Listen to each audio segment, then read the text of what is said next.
Hey, this is Troy Taylor with the Championship Football Coaches Clinic, sponsored by Rack Coach Sports Workbook, Tip of the Spear, and the Top Hopper. Today, I have my friend Brad Lutz on. We went to college together at Clinch Valley College in West Virginia, not West Virginia, Wise, Virginia. And then he coached at Verona High School, and I coached at LC Bird in Meadowbrook. And we have a legend on today, Coach Trickett. And you're a hard man to get a hold of, but I'm the guy that got Jim McNally on Twitter.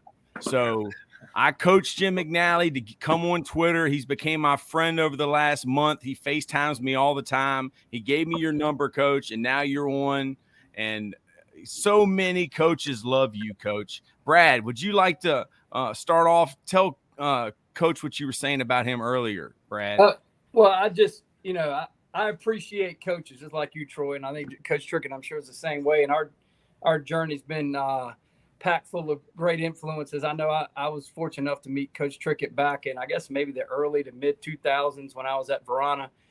He invested some time in our offensive line, and I got a chance as a young coach to watch a guy work as hard as he did on the field coaching. And I've just been a fan ever since. I followed him around kind of on social media and see how he's doing. And it's an honor and tremendous blessing to be on here and talk a little bit today. So I appreciate it, Troy.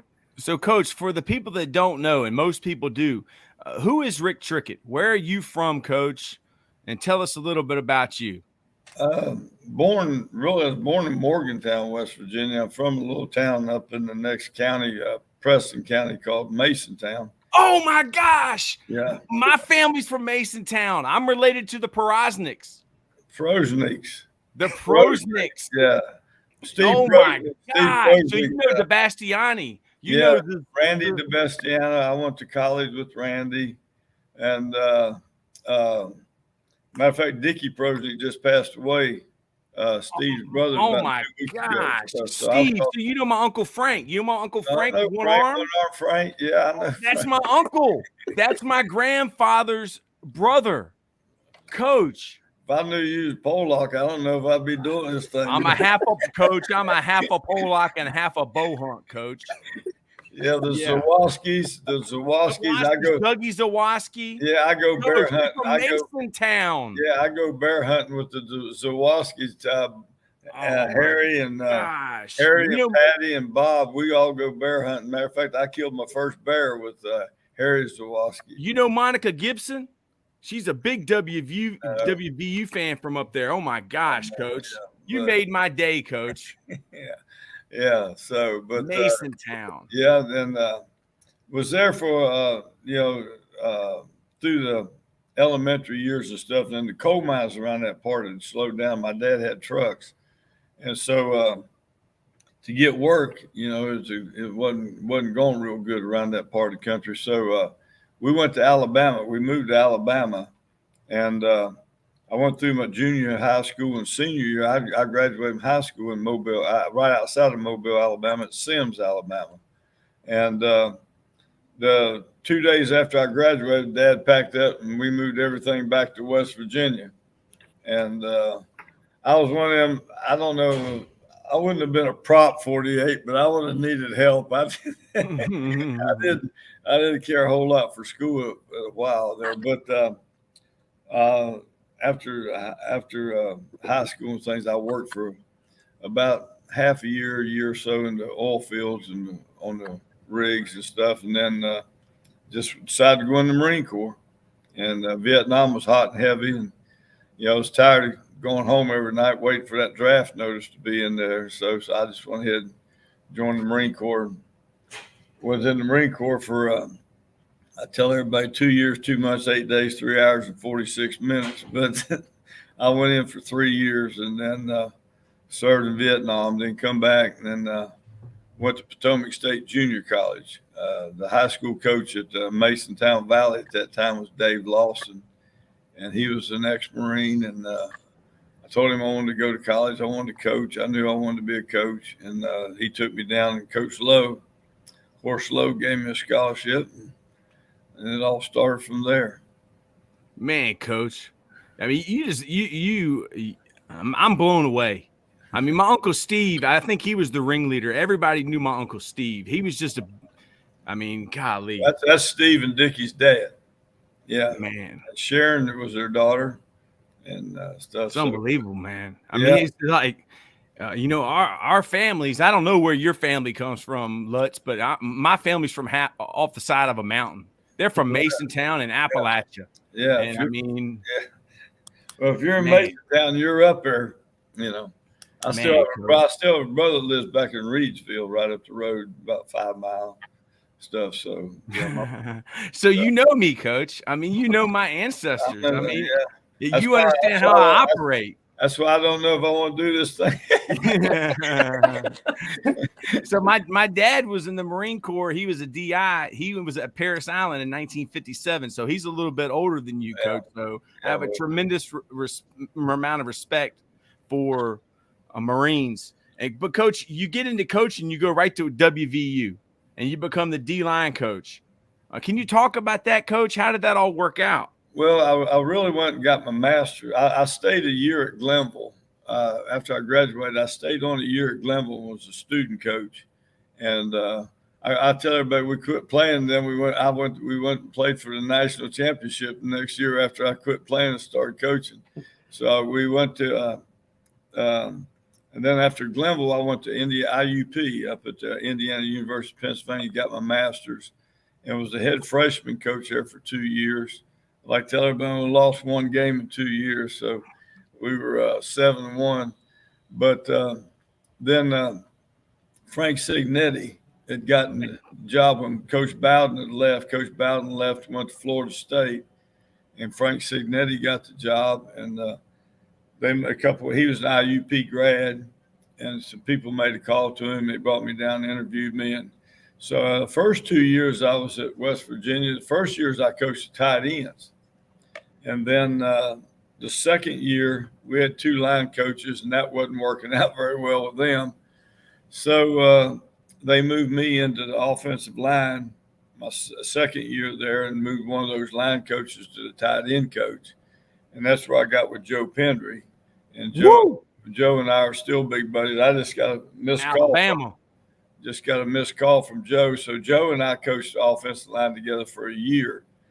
And then I think one of the things that Frank learned, he was there for 4 years, and we had, 4 different coordinators on both sides of the ball every year. We were changing constantly.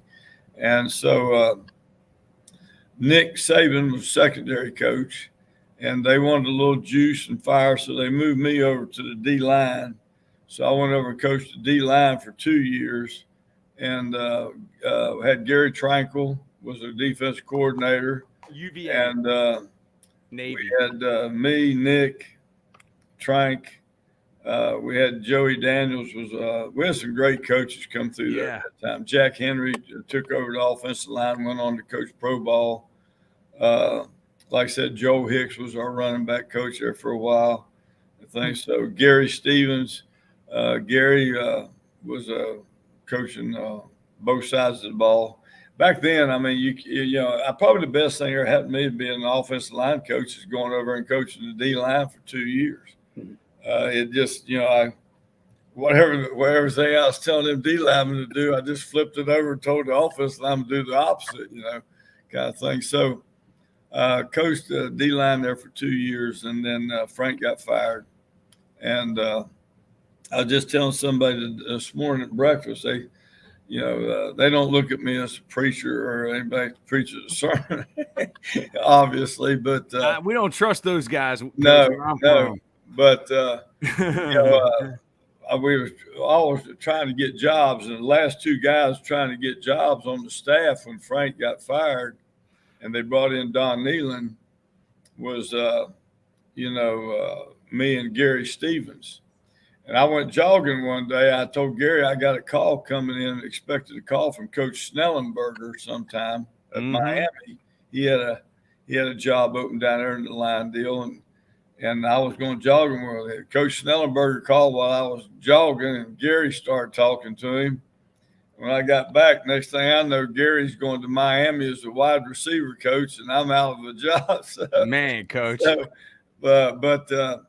They got me. Ray Dempsey called me from Southern Illinois, and I learned a lot of football from Ray Dempsey. Ray Dempsey was a really, really good football coach at that time. And so I go to Southern Illinois, and I'm thinking, why is an old man up above sending me out here to Carbondale, Illinois? But I met probably the most important thing in my life, my wife. Wow. And I met her there, and thank God, because I started settling down a little bit. And so Coach, so you was wild at one time, Coach? Oh, yeah. When she met me, I had a Corvette, a brand new Corvette. I had a brand new Harley. No food in the refrigerator, no money in the bank, but I had a new Harley. You had a good time, though, Coach. I had a good time. So, but back then, that's what I feel bad about my sons and a lot of these young coaches and things today. Back then, I mean, you played hard, you worked hard, you coached hard, everything was wide open. I mean, there was no downtime. I mean, I can remember being with McNally and Joe Bugle and Alex Gibbs and Jim Hannafin and all these guys, and being Mobile to Senior Bowl. And I mean, it was just, these young coaches don't understand anymore. They really don't. I can remember. They not understand, Coach, that it's a fraternity. It's just like everything now in college football has gotten to where it's all about recruiting. It's just constant. I just left a recruit out of here, a portal kid that's at a Power 5 college, and had him here all weekend, and he's going back. And the recruiting doesn't ever end. But that's constantly what you're talking about things. And I'm more of a ball coach. I'm more about the football part of it. Hell, if you give me a guy who wants to work hard and stuff, I can teach him how to play. And I think we're losing the teaching part of it and stuff. And I can remember many times us being in a bar in Mobile or somewhere like that. And next thing you know, we got the tables are out of the way. We set up 6 chairs or 5 chairs and 2 backers in the middle. And we're telling how we're going to block the inside zone, or we're blocking the counter, and we're all sitting there talking about the steps we're taking, and it was just it was a constant learning of football. And I think that's how Jimmy Mack got started, and what made him. He's probably done as much to help a lot of these coaches and stuff as keeping them on the track as far as technique, fundamentals, and things like that. And hell, I go out now and ain't none of these young kids want to hardly talk about, how you doing this or how you doing that or how you teaching this. And, I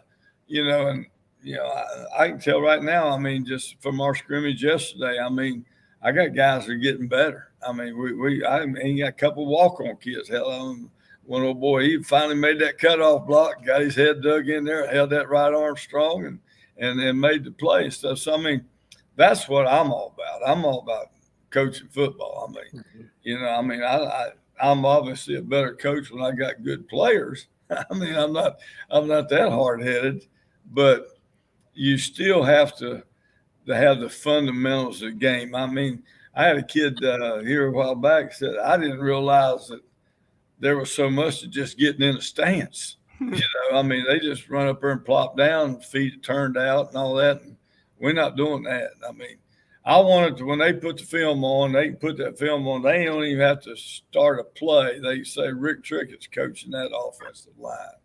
Just by the way their stance, their alignment, the way they're going to go down. When they snap that film and they bring their ass off the football, then they really know that I'm coaching that offensive line, because we're constantly going to be on the attack. I mean, we're not waiting on nothing. We're coming after your ass, So, man. But it's I just think the game of football, in the younger generation, I really don't like where it's at right now. I wish my sons could have, and they're coaching, and they're good coaches and stuff, and they're fundamental guys, because I make them be. I mean, little story. We was 2 Christmases ago. We were there, and we'd been at my house and all the grandkids and everything. And 2 boys, they both coaching quarterbacks. And we'd been there for about 3 or 4 days. I told them, I said, I want both y'all's ass out on the front porch. Boom. I went out there and I was sitting in the swing. My wife come out. She thought, what's the matter? What's going on? I told her, you get your ass back in the house. We're fixing to have a little talk here. So I didn't tell her that way, but I mean, I told her she need to get back in the house. I'll handle this out here. So, but I told him, I said, y'all been here together for 3 days. And I've watched your older brother coach quarterbacks. He's one of the better fundamental guys I've seen. I mean, he got it down. I said, I ain't heard you asking one question. I ain't heard you two guys sitting there 1 minute talking to each other about the fundamentals of playing quarterback. I ain't heard you nothing. Why aren't you picking his brain? And why aren't you asking him? And why aren't you guys, y'all ought to be standing there instead of talking about these recruits all the damn time. Why aren't you over there talking about how you taking the snap, or what are you doing on your 3-step drop from the gun, or how you handling this, or how you handling that? So, I've tried to keep them on that line. Recruiting will fail you. Fundamentals never will. Amen. Recruiting is going to fail you. You're going to sign a guy that you think's the deal, and he ain't. Man. So what do you got to fall back on? You better be able to fall back on that next guy and have him fundamentally sound and be able to go in there and operate and do what he has to do and stuff. So I think the game, I don't really like where it's headed at all. Of course, they're going to say, well, he got gray hair, he's an old guy, and he thinks that way. Well, I just think that, when you get away from the fundamentals of things and get away from it to where, we're not, coaching these kids and getting the best out of them, I mean, I hadn't changed a damn lick in 49 years. I mean, if they ain't getting it, I'm going to be on that ass and, and I'm in it. And, and they love you. Well, my job is them kids, and they know that I'll go to hell and back for them, But when they bend over and get in that 3-point stance, they better be giving everything they got. Because now I just give them 25 up downs. You don't want to go full speed on this play, give him 25. I had a kid come in after the scrimmage and say they had to do 250 up down. So, hit the ground, get up, hit the ground, get up, So you either going to give it to me when I'm asking for it, or you're going to give it to me. You're going to pay me. You might as well do it right the first way. Yeah, you might as well do it right the first time. And you have to do it anyway. Yeah, you're going to do it anyway. So, I mean, and so, I just think, and when I tell a recruited kid or something, I'm going to get everything you got in you. The day you walk out that door, the last day, I'm going to be down on my knees, got to hold that little toe, and I'm going to be squeezing the hell out of it, trying to get that last drop you got in you. And, and if a guy backs away from that, hell, I don't want him anyway. You don't need him anyway, stuff. And we come in here last year and took his job over at Jacksonville State. And I had the coach tell me from Kennesaw State defense coordinator told me, he said, we've been able to beat these guys for 3 years in a row and 3 or 4 years in a row. And we always felt like they were going to fade out towards the end. He said, we started watching some of that film, the games leading up. He told them guys, said, going to be a different story this year. He said, these cats are coming after you, and we ended up being fortunate enough to win the football game. First time they've ever beaten them. Stuff. So, I mean, old Buck Nystrom told me one time, Buck's a legend from up there at Michigan State and was with George Perlis and Nick and them up there. And Buck's a great old football coach. And Buck is he still alive? Yeah, I think so. Yeah, he was battling cancer there for a while, but Buck had a thing. It was all about nothing but flat back and hat speed, baby. So I'm still flat back and hat speed and stuff. So, I think you still have to be aggressive up front and come off the football. I know one thing about offensive line, but if we can run the football, we can do any damn thing we want to do. Mm-hmm. If we can't run it, it's going to be a long day at bedrock. So, you better be able to run the football.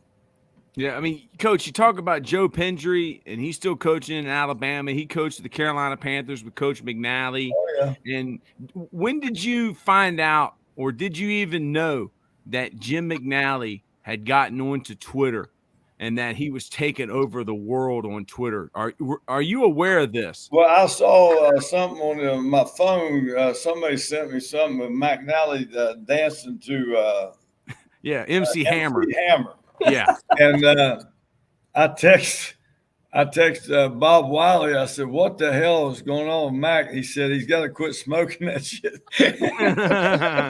He asked me yesterday if I was on drugs. So That's what he asked me. So I said it out to everybody. You know, I said, I said McNally's totally lost his damn mind, you know, and stuff. But Man, but Mac told me that they put the music to that after. Yes, we did. That was my friend, Coach Bald, Coach. Is that right? Did that. It was a workout he had done during COVID, and they put the music to MC Hammer on that. Yeah, we put that out there, Coach. Yeah, Jimmy Mac, he's a beauty. I love him. You know, McNally almost got my ass fired at Mississippi State. One quick story. I go up there. You know, I grew up. I think it was the year I spoke. I've spoken up there 3 times, I think, at the O-line clinic over the history of it.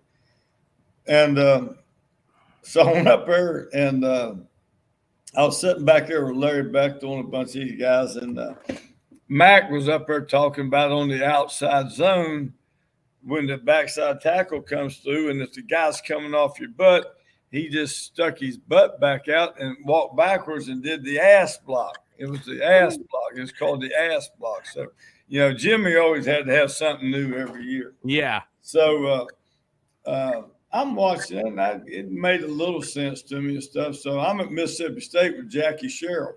So we're at spring ball, and so I put the ass block in. We go through, and if that guy then just back your ass up.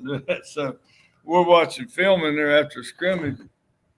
Jackie said, "The hell's that left tackle doing?" I said, "That's an ass block."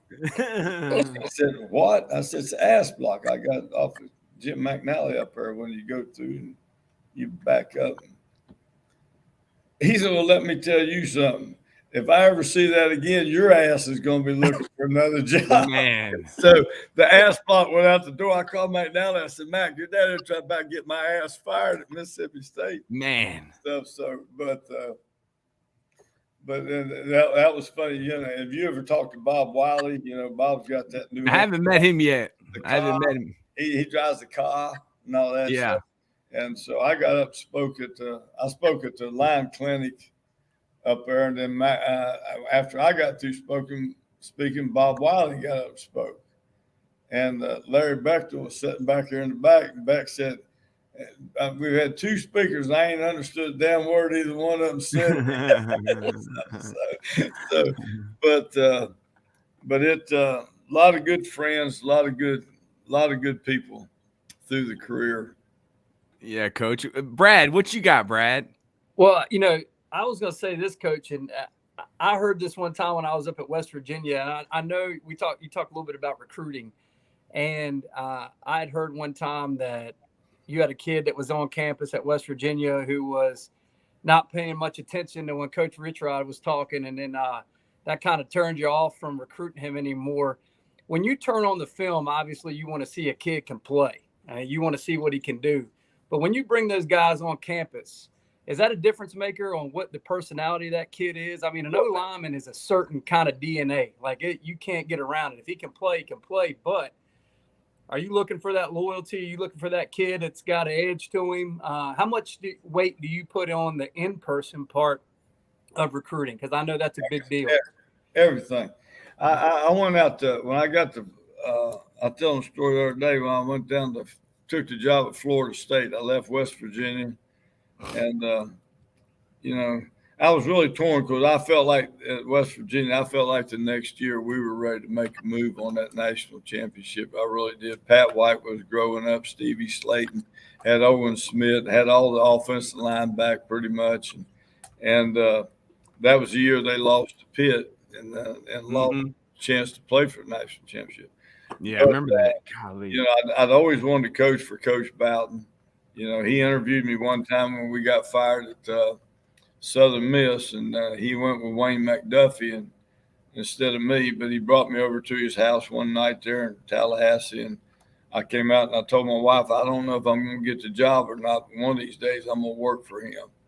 And I ended up doing that. I ended up getting 3 years under Coach Bowden. But when I first got to Florida State, they were kind of struck. They were down.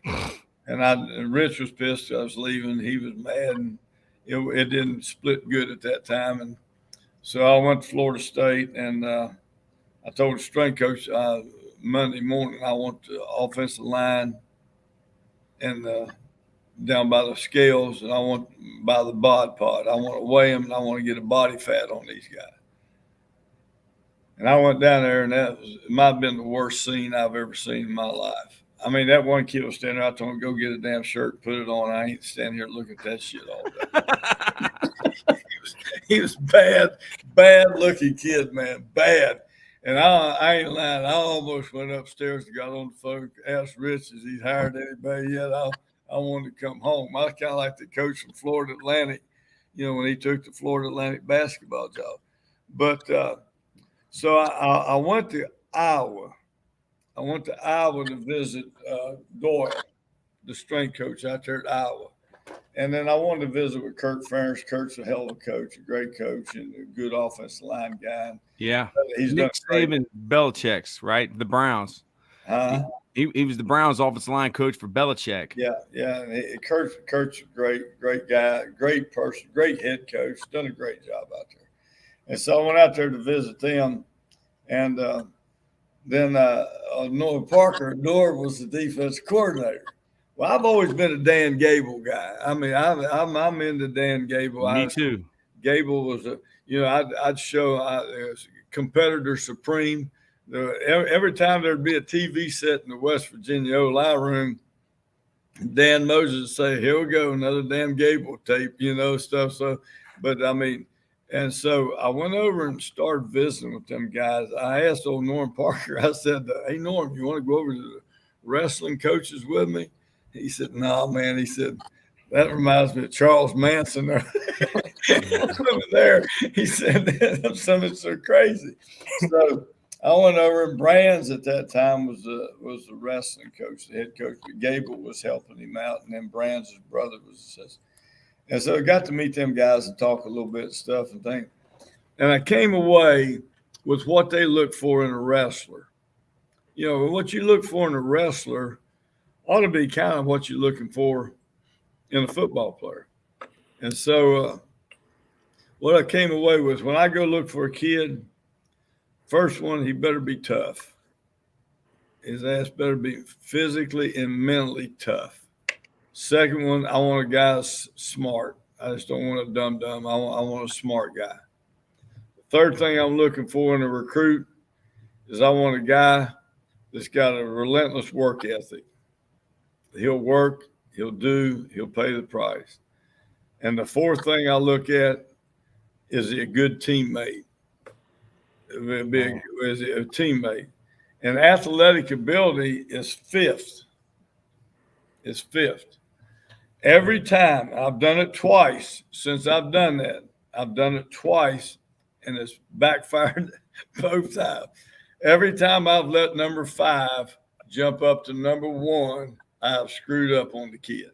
I've screwed up every time that I've let athletic ability jump to number 1, because when that happens, he doesn't have number 2 or 3 or 4. Something's missing when the other part of it, when you let it jump in. He either doesn't have the work ethic, or he's not a good teammate, or he's lazy, or he's dumb, or something. But so I've never – I stick by that right there. That's what I look for, And that was what exactly you learned from Iowa. Is that exactly from the wrestling coaches, not the football coaches, the wrestling coaches.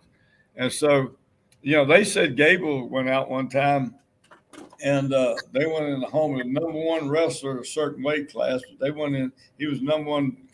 They went in. They were there for like an hour and got up and left. And Gable never offered him.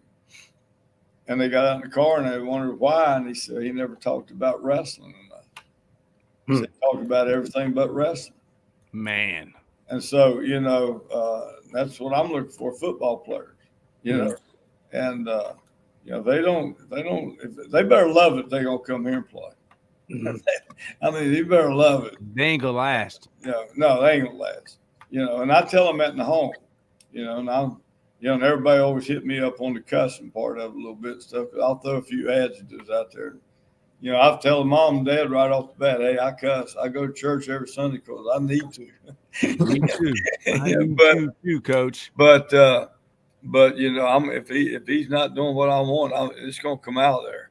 And if he does what I'm trying to do, I'm gonna praise him. So I've never had a problem with that. The parents, they all kind of laugh at it because I said, now when my competitors come in here, they're gonna nail you with that, and then when they do, it just goes right down their leg because they, I've already put out the preventive medicine, stuff. But I've had some great players over my career. I mean, I've really coached some great guys. I think we figured it up here. Somebody did, Dusty did. I'm fortunate enough to put 41 guys up there in the league, and had 5 first rounders. And you put some guys out in the coaching world too, Coach. I know. Yeah. Matter of fact, I went against 2 of them this year and beat their ass. So, Eric Losey, he's coaching at Eastern Kentucky. I had to go against him. Then Ryan Stanchek, a former player and coach, GA with me. He was the offensive line coach at Austin Peay, and we laid 40-some on his ass. I put 40 on both of them. But I stayed humble. I was real humble. But I told my wife, I said, there's no way in hell I let these kids beat me, So I played my son the 3rd game of the year this next year in Coastal Carolina, my oldest son, Travis. And that's going to be interesting there, Yeah.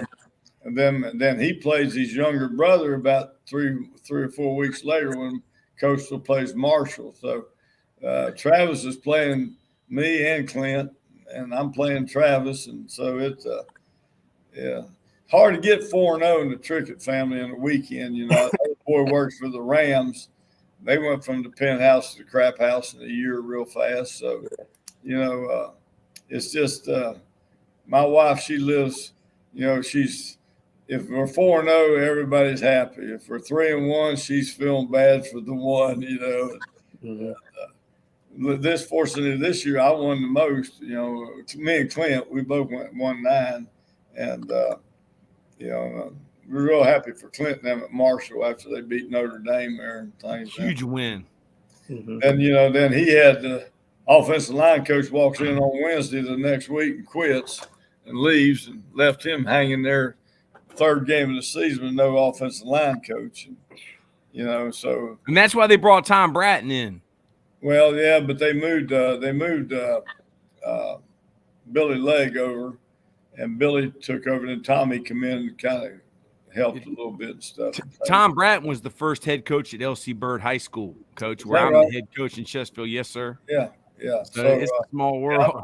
Yeah, I've known Tommy a long time. Matter of fact, I went down to Marshall's bowl game where Clinton was playing because they were playing. It just so happened that Marshall was playing in the Myrtle Beach Bowl down there at Coastal Carolina. They were playing against my oldest son, Travis, had just got named offensive coordinator at Coastal Carolina. So I went over, and we were all 3 staying at the same hotel. So it was neat that I got to be with Trav while he was getting his new job and watch Clint's bowl game, and forget who they played, but they won, so that's all that matters, stuff. So, it's the profession's been good to the Trickett family. Football's been good to us, and I've enjoyed it. And hell, I'm 75. Just turned 75 last Thursday, so still got more. I've already done 500 sit-ups this morning, 50 push-ups, and so I got these guys, these young ones, they can't keep up. They can't keep up with you, Coach. You're built different, Coach. You're from a different era, from a different place. They don't know nothing about Mason Town. No. I had this young coach. He paid $1,000 to meet with this guy who travels around the country charging high school coaches $1,000 to meet with them for 2 days. And I sent him a video of this guy, Sid Gilman. Yeah. And the young coach said, what is that going to do? How's that going to help me? Sid Gilman's talking about the passing game. All right. And he goes, how's that going to help me win a game? And he's just paid this other guy that's $1,000 for 2 days. And I sent him this clip of Sid Gilman talking about the passing game. You're a historian of the game. You love coaches. You love football. How does that make you feel that you hear one of these millennial coaches say that about a coach like Sid Gilman, but he'll pay this other guy $1,000? Well, that's the guy. I'd like to find out where he's working at, where he's at, and I'd schedule them. So we beat their ass. You know what I'm talking about? Has anybody invented anything about the passing game that this guy didn't do at the Rams or Chargers in the 50s and 60s? Yeah, I mean, I thought, I give history like off season. Like I'll pull up something from the Great Wall of Dallas with when they had Stepnowski and Toomey and all those guys and Eric Williams, some of them cats, and show the thing of that, or the Hogs of the Redskins. See, Joe Bugle. I recruited Joe Pendry and I. Joe was the main recruiter, but I can remember being at West Virginia. We're recruiting Russ Grimm at West Virginia, and we're recruiting him down there as a linebacker. And Coach Sherrill told me the story that they was at Pitt and they graduated a bunch of offensive linemen. They were having to find some guys, so he brought Russ in and told him they were thinking about moving him to offensive line, play center. And Russ told Jackie, he said, "No, I'm gonna stay over. I'm gonna be a linebacker." And Jackie told him, said, "I ain't asking." So they moved Russ over to the offensive line. So I knew him. So I go down to visit the Hogs. At that time, Hannafin was coaching. Buggs had took a head job. Yeah, with the Cardinals. They brought Hannafin in. So, and Jim and I were big buddies. I mean, Jim almost got my ass divorced in Memphis. So anyway, but so that's another story for another time. But Jim and I used to go out all the time, and I learned a lot of football from Jim Hannafin on pass pro and pass sets and things. And what the hell was I talking about the first part? Well, Coach, we were talking about Sid Gilman and how the guy told me how's that going to help me win a game? He's like, you like all that history stuff. Yeah. And then you started talking about Jim Hannafin. I go down to Redskins to visit. Redskins to visit and stuff. So that's when they had their after practice, they all went to the beers. They went to the shed. Yeah. They had their beer in the shed, and the only guy they would let in was John Riggins, Ringo. He could go in there and get a beer with. Yeah. So Joe Jacoby was there, and Grimm, and they had the kid from Clemson at the center, the twin brothers, Reggie McKenzie. Yeah, Reggie and Ronnie McKenzie, Reggie and Mark May, Jim Lachey. Mark May, they had some great players. Yes, so, they had some great players. They were having a bonfire out in the country on a Friday night, and they invited me to go. And they told me how to get out there and stuff. So I go to this bonfire, and of course they're all out there, got cold beer and they're drinking things. So I'd quit drinking by that time. So I'm out there, and Joe Jacoby, he's going around introducing me to everybody as his twin brother. Well, it looked like Danny DeVito and Arnold Schwarzenegger, you know what I'm talking about? So Jake, he wanted to ride back into town. He'd had a few, and I told him I was leaving. I was going back. He said, "Can I catch a ride with you?" I said, "Yeah." Well, I rented a Ford. They give me a Ford car, and It was a big 4-door car, but it had a front seat. It was all one seat. Well, I unlocked it, and by the time I got around and got in, Jacoby had already got in and hit the seat and pushed the seat all the way back. Well, when I got in the car, I rushed up to crank it up. Well, I couldn't reach the damn gas pedals because he'd had the seats so damn far back. I had to set my butt right on the edge of it. And I mean, I'm driving back about 15, 20 miles. And I mean, I'm almost holding on to the damn wheel, holding myself up because I ain't got no seat underneath. I mean, he was too damn big and too damn drunk for me to tell him to move the seat forward and stuff. So, but those guys took care of me, and just sit around and listen to those guys. And I asked Jake one time, they were all sitting around having a beer, and Grim was there, and I said, "Who's the best you ever gone against?" He said, "Hell, the Reverend." He's talking about Reggie White and stuff. And he said, I'm 6'8", 6'9", or whatever. And he said he come in and forklift me, and he said to look down and see your feet that high off the ground is not a good feeling, And then, but just being around linemen and Grim would say, yeah, but Bob, when you needed help, baby, I came over to help you, and that kind of stuff. Things you got to learn the mentality and the environment. I wasn't an offensive lineman. I was a DB. So I had to change everything. I had to learn what the fat boys think about. They go in there talking about mom, her apple pie, and their Ford pickup truck and GM and all this. So I had to learn a whole different mindset to coach these guys. Now, if I was coaching DBs, I'd have had to go to me another little bit of a mindset because they're different cats. D-line is different dudes and stuff. So I really wanted to hang around linemen and be around the guys. I've learned way more from players than I have coaches, and stuff. So, yeah, talk about that, Coach. That you've learned more from the players, because Coach Bob Crott told me that he learned from Willie McGinnis when he was in Cleveland, and you learned from the players. McNally says that. Yeah, I was at Mississippi State. And they always tell about Daryl Dickey tells this one. He's great telling this story. But we went to visit the Kansas City Chiefs. I knew Howard Mudd. Howard was the line coach. So I knew Howard.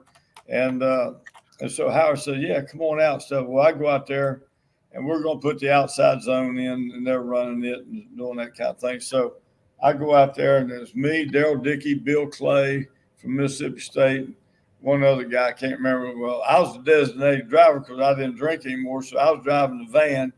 So we go out to Kansas City from Starkville, Mississippi, driving the van. See, these guys wouldn't do that now. They'd all have to fly. Yeah. And what they miss out on, they miss that 10 hours in that damn van, laughing your ass off, having a good time. Because you get people in a vehicle, they're going to talk. And, you stop and you buy burgers and you drink beer and you miss out on all that nowadays. These guys nowadays, they don't have any clue. That's what Clyde Christensen told me, Coach. Yeah. Nick Rapone picked him up on the way. We get out there to Kansas, and I realized Mike Webster's the center. Pretty good. The greatest. Yeah, the greatest. So I'm in the meeting, sitting back there. The biggest respect of anything I've ever seen go on in offensive line room. Howard's up there coaching. He's got the astrology and he's got all these anecdotes. Howard loses me. He gets out there and never land. But anyway, Howard's up there, and Mike Webster's over there, and he's kind of nodding a little bit.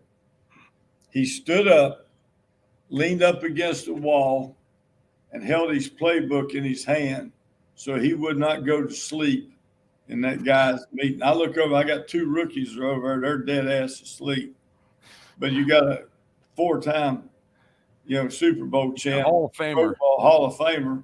He going to stand up and hold the damn playbook in his hand. There's the epitome of respect for me, And so I started quizzing, and that's where I got from Mike Webster. I've coached 3 guys, Landon Dixers, and didn't play center for me but I was teaching him to play center at Florida State. He went to Alabama and won to Remington.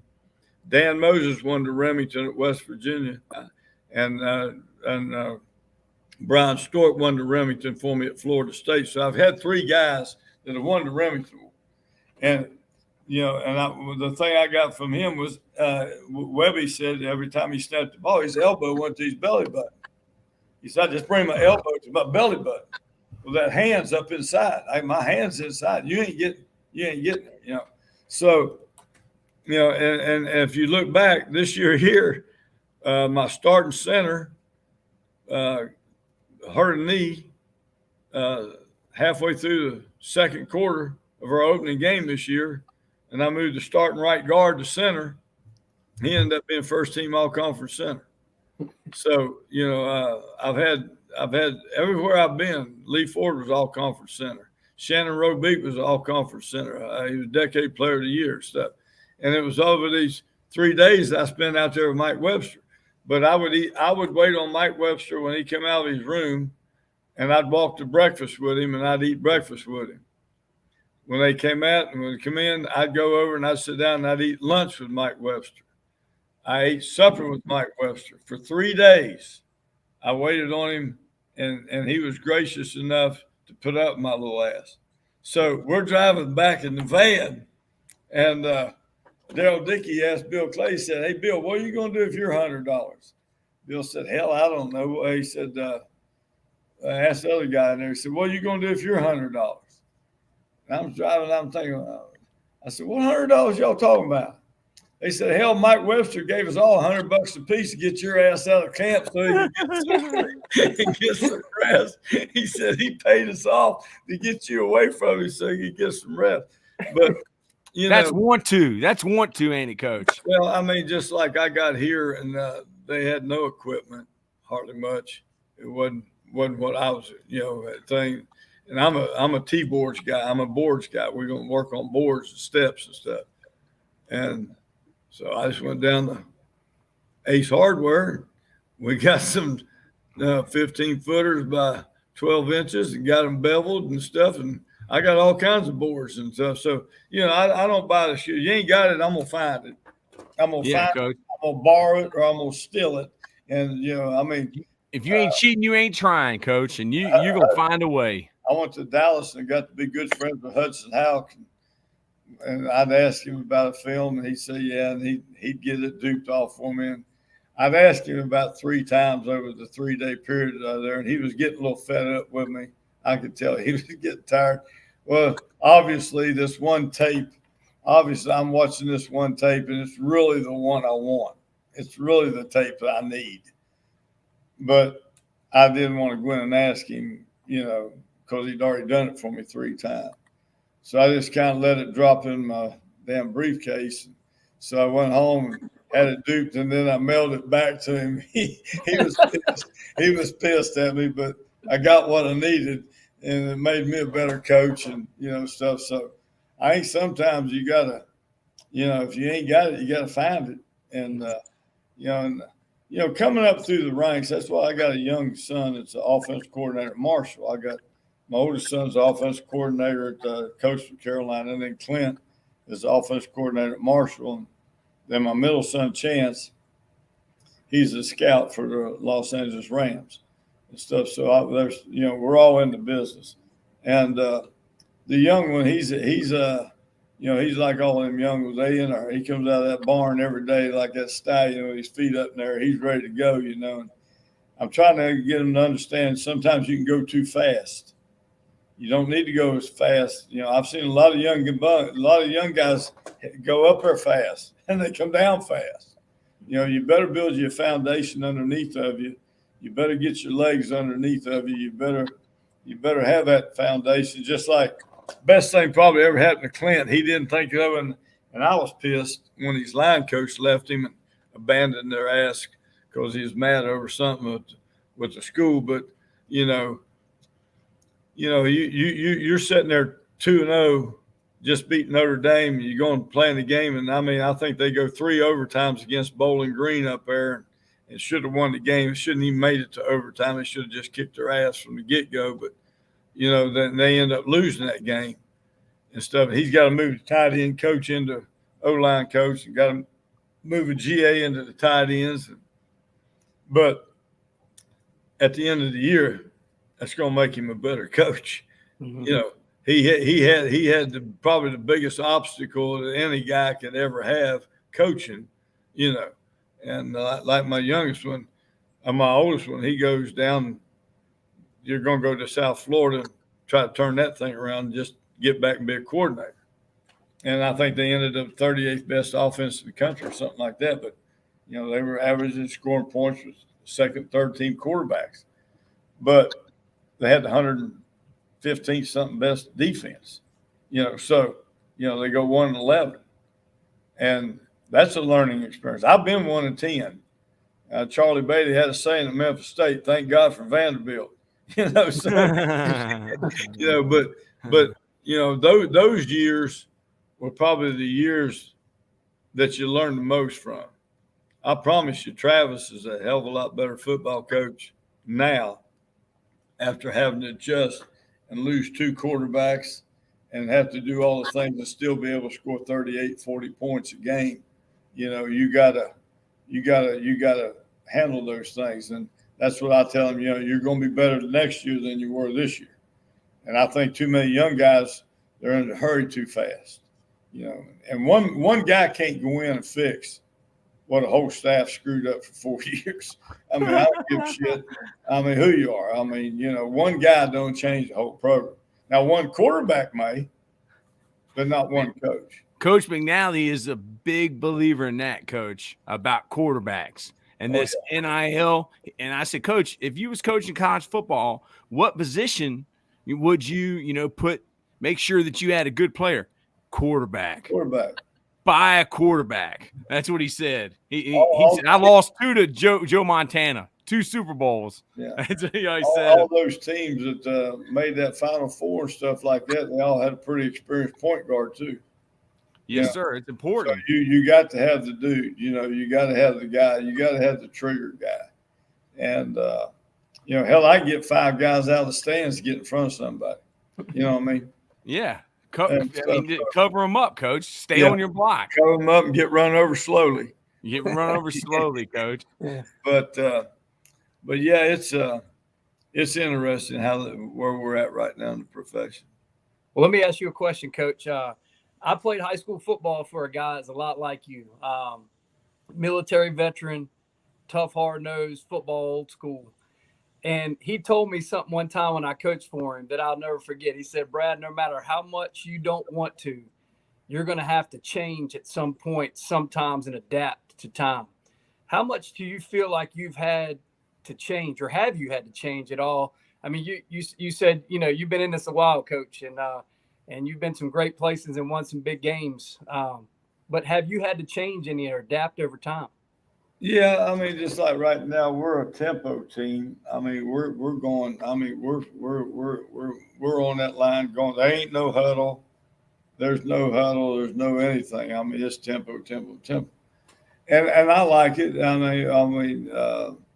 I think we ought to go in and out of it, but that's not my choice. I think sooner or later the defense starts falling into the same thing if you keep going with it. But anyway, you know, like we played the opening game last year against the top 10 team in the country, and we opened up with them. They had 3 D linemen. They walked out there in pregame. I mean, they walked out, had their T-shirts off. They were 325, 330. And I'm talking about that first quarter now. We were having a hell of a time moving them big guys. But it was August, and it was in South Alabama, and it was hot. And we were doing tempo. In the third quarter, we ran for 300 and some yards on them people. But come the third quarter, they were hitting their helmets. It looked like a jazz band out there. They were tapping out so damn fast. So, you know, it's and the mental toughness part of it started taking over. That I told the guys it would, you know, and stuff. So I think, you know, I've had to change a little bit, you know, on the tempo, the no huddle style. You know, at Florida State, we huddled, you know, things. I tell everybody this, you know, we're playing for the national championship against Auburn. And I really believe this in my heart. they score, they go up. We got a minute 13, and we get the ball on the 20-yard line. Okay, so I sent the line out. Well, the head coach, he was huddling everybody up on the sidelines. Well, I sent the line out. Usually when you huddle on the sidelines, you just run out and you get into the formation and go to play. You don't huddle. Once you huddle on the sidelines, you just run out there, you line up on the ball, and you run the play call. Well, the offensive line's already out there, so they didn't know the play. So he had to tell them, well, huddle them up out there, and make sure everybody knows what's going on. So they get out on the field and they huddle up. Well, I found out what happened in that huddle. Now we got to go down and beat Auburn. We got a minute 13. And, we coaches, we want to take all the credit. We called the right play. We did all this bullshit, Jameis Winston stepped in the huddle and said, y'all strong? They said, we're strong if you're strong. He said, well, you're strong. And he said, let's take his sumbitch down, put it in the end zone. That's something that you don't get until them 11 guys get in that goddamn huddle and they start talking to each other. Them 11 guys made that decision to take that ball down the football field and put it in the end zone. And that was the 2-minute drill. That was with who he's throwing the quick game, the all slants and the all hitches. Yeah, but what I'm sitting there saying, forget the X's and O's and all that bullshit. Those players got in there. I've been in the military. When a group of guys make their mind up that we're going to take that hill or we're going to score that touchdown, when a group of guys get it in there and we're going to get it done, it's going to get done. And that's what I tell my guys here. You take 5 of y'all. If you care about him and you care about him, quit worrying about yourself. Ain't nothing about you. It's about him. It's like the Navy SEALs or whatever. Yeah, you do it for the guy next to you. When you got 5 guys that make their mind that we're going to kick y'all's ass, we're going to kick your ass. Mm-hmm. And that's what we were able to do here last year. And if you walked out on any game, if you looked at us against Eastern Kentucky and you said pick the team you want, everybody would have picked Eastern Kentucky. But we had 5 guys and a bunch of guys that said we're going to kick your ass and we're going to make you like it and stuff. And that's how we won. That's how we won some football games. And so that's what I'm saying. That's where everybody's missing it right now. Yeah, it's not about the X's and O's. It's the esprit de corps. Well, you say here's my thing: is the quarterback, and he's in the spread. We say, I wish he was a better leader. He's not a very good leader. When the hell does he get a chance to be? When the hell does he get a chance to be over on the sidelines when all the coaches are talking to the players? When does he get a chance to take that team and talk to them and stuff? And I'm not a big huddle guy. I'm not saying you have to do that, but every now and then, I promise you, I've listened to those videos. Go back and take them play tape videos and stuff of the New England Patriots when Brady was the quarterback. Mm-hmm. Listen to them conversations in the huddle between Brady and Edelman, or Brady and Gronk, or Brady and the O-line, or Brady and Woodhead, or whoever, and listen to them conversations of what's going on. Jim McNally. Jim McNally's FaceTiming me, Coach. Here he comes. Hey, Coach. Yeah, sure, buddy. Jimmy Mack, what's up? Who the hell is that? Oh, that's a Trickett. What's going on, man?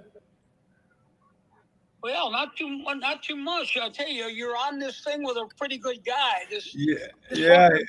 Hey, Coach, tell him that you know my family, Coach. Tell him you know my Uncle Frank and my Uncle Steve. He's from Masontown, Coach. Hey, Jim, he asked me where I'm from. I tell him where I'm from. Christ, his cousins and I are best friends. Steve Pro, a bunch of Polacks. There's a damn bunch of Polacks up there in West Virginia and stuff. So he knows my family, Coach. I know his family. I run around with him. Yep. Well, Troy, did you show him a picture of your girlfriend? No, I haven't gotten that far yet, Coach, but he'll know I can recruit then, won't he? Oh, absolutely. Yeah, he'll know you sure as fuck. Coach Trickett, Jim McNally told me that I was above average. He goes, "Who are you?" I said, well, "I know Bill Mountjoy. Bill Mountjoy taught me." And and then the next day you said I was excellent, Coach. And Coach, that's like Michael Jordan telling you that you can play basketball. There you go. Yeah. There you go. We had so. Hey, Rick, this fucking guy is crazy. He's crazy. He does these podcasts all day long. He does them in study hall. He does them in fucking when he's teaching. I'm like a Jim McNally. I'm like another Jim McNally. He's supposed to be stomping out ignorance, but hell, he's creating it. Just put Jim McNally and Rick Trickett together, and that's Troy Taylor. Put a picture of your girlfriend right up right now. Okay, Coach. I got it, Coach. Yeah. Man, I'm half Hopewell, half Appalachia, Masontown. Yeah, I'm a character. Okay, so there you go, Coach. So you're basically, this is showing that I can recruit. Is that, Coach? I'm trying to get to it as fast as possible, Coach. That's the one thing about me. My dad was a drill instructor at Paris Island, and ain't no coach could ever say anything worse to me than what my dad did to me growing up. All right, Coach. Yeah, Coach Trickett, I've never met him before until today, but you know, Coach, it's like we're family. We're family. Okay, I'm trying to find my girlfriend. I hope I didn't erase that video, Coach. Yeah, Coach. Here you go. She's from Rock Hill, South Carolina, so I got to show Coach. I got to play her voice, Coach. That adds to it, Coach. She's country. All right. Oh. Hey, Coach, she's from Rock Hill, man. When I heard her voice, I was like, I'm in love. I'm in love. There, boy. Yeah. Coach, tell him what you've been telling me, Coach McNally. You've been telling me I got to get a better what? I said you better get a longer dick. Yeah. But Coach, you told me about the what? What do I need to ride? The what? The helicopter? Yeah, the helicopter. He said he had a helicopter. Yeah, like Magnum PI. Yeah. This guy's a mess, ain't he? Oh, he's a mess. I've been with him many times. Yeah, we had some good times down at Chantilly's, man, with Hannafin and Bugle and Bechtel's in a nursing home. He's not doing well. Is that right? Yeah. I hate to hear that. Is that right? I think he's got a little Alzheimer and he's got some other issues, like maybe a diabetes type thing. But yeah, he lives in Arkansas. Yeah, Coach, yeah. My wife takes my son, my youngest son. He goes on an official visit to Arkansas to play quarterback. So she's up there, and she calls me. She says, "I've met this guy here on the sidelines. I'm watching practice, and this guy says he knows you." And I said, "What's his name?" She said, "Larry Bechtel." I said, put him on the phone. So she puts him on the phone. I said, "Beck, goddamn, don't tell her any stories, man." I said, don't get me fucking divorced." But okay, Beck, back and have a good time. Yeah, we're having too good of a time, Coach. I saw Beck spend $300 one night in Memphis buying every woman in the bar a drink. Coach, who's the biggest ladies man, Coach McNally? You told me it was the coach from Pitt. Who's the biggest ladies man coach you've ever been around? Coach Fazio. Oh, Coach yeah. Fazio. Serafino Foge Fazio. Yep. Yeah. Yeah, he did so much, he's dead now. Yeah. Foge. He died of a broken dick. Foge Fazio. Coach Trickett, did you have any idea what you were getting into when you agreed to coming on this podcast? No, I didn't realize it was going to be this in depth here. Coach McNally, is this the greatest podcast ever? Did you know that our podcast even existed before a month ago? hopefully you got somebody listening to you, for Christ's sake. It's not just us 4. Yeah, that's the main thing. See you, Coach. See you later. I'll FaceTime you later, Coach. This is a crazy world, ain't it, Coach? Yeah, he's nuts. He's nuts. He told me I was a name dropper. He needs to get out of Buffalo and get down to Florida and get in the South. Coach, I'm in a text chat. It's Alex Marable, the coach at Miami, and Jim McNally. I mean, I don't even know how I got here, Lutz. But I mean, I'm talking to Rick Trickett on a podcast, and I got Jim McNally FaceTiming me. This is pretty cool, isn't it? Yeah. I've had a couple people text me just then. It's like, how in the world did you end up on the same podcast as Trickett? I'm like, I don't know. Troy called me this morning. It's great. And we're blessed, Coach. I mean, we're from the side of a mountain. I mean, how did any of us get here? You know, Coach Trickett, we've been on here over an hour. Is there anything else? I mean, because if I stay on here long enough, I'm going to get fired. I mean, Coach McNally's already said that I need to grow a longer appendage. I mean, he's talked about fellatio, all kinds of stuff. Yeah. I mean, Coach, what else would you like? I'm not going to get into your personal life. I'll just stay out of that. Yeah, I mean, is there anything else that you would like to say to the clinic? I think this may be the greatest podcast of all time. Is there anything else you'd like to leave the coaches with that are watching or will watch? I just think, if I spoke at a clinic 2 weeks ago, and I told them, you need to leave here with at least one thing, one thing. And then, if you're not there to get that one thing, then you need to get your ass out of the business, because you're cheating yourself, you're cheating the team. Nobody wants to work anymore. Nobody wants to do anything. Nobody wants to work anymore. And, you got to do it. You got to do it because you love coaching. You love coaching and you like helping kids. And I always wanted to be my goal was to try to be the best offensive line coach in the country. And so not for me particular, because I knew if I was, then I was going to have a better chance of helping my players be the best player in the country that they could be. And so I think that's the thing that you need to keep back in mind, that, are you doing it because you love it? I love it. I mean, I was born to be a football. Love it, Coach. Yeah, I was born to be a football coach. How do you know when someone else loves it? I mean, is it like boom? How do you know, Coach? I can tell, I've got some in this room that really love it, and I got a few that really, really like it. And then them other some bitches, they won't be here next fall. I brought 5 in last spring and I put them in the portal. They have a choice. You're not staying, you're not playing here. Yeah, down here, Coach, this is Claude Hadaway. He coached at Atlee.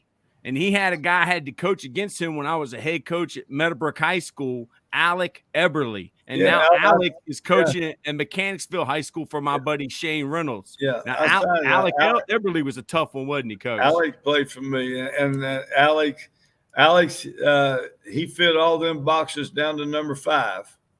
And number 5 would, he was okay. But he had all the other ones, and he ended up being a starter at center for Florida State for 2 or 3 years. So, Alex is a perfect example of the formula. The formula of tough, smart, hard worker, and good teammate, great leader, and had all those things, and stuff. So Lutz, you want to say anything else to Coach before we sign off here? No, I just think, you've hit on a lot of cool things, Coach, and you're a breath of fresh air, because I know this. It's that, offensive line is a unique and distinct fraternity of coaches. And I mean, I think the offensive line is always a team within a team. And it's been great sitting down and talking to you a little bit. It's been great following you over the years. And as a high school coach, we appreciate you just spending a couple minutes with us. Oh, ain't no problem. And we really appreciate it, Coach. Thank you. All right, boys. I've enjoyed it. Coach, we're gonna keep in touch. All right. All right. Thank you. All right. See y'all. Hey, let's stay on for a second, Brad. See you, Coach. All right. Man. Dude, that was awesome. So we still got 13 people in here. Coach is done. Coach McNally made an appearance.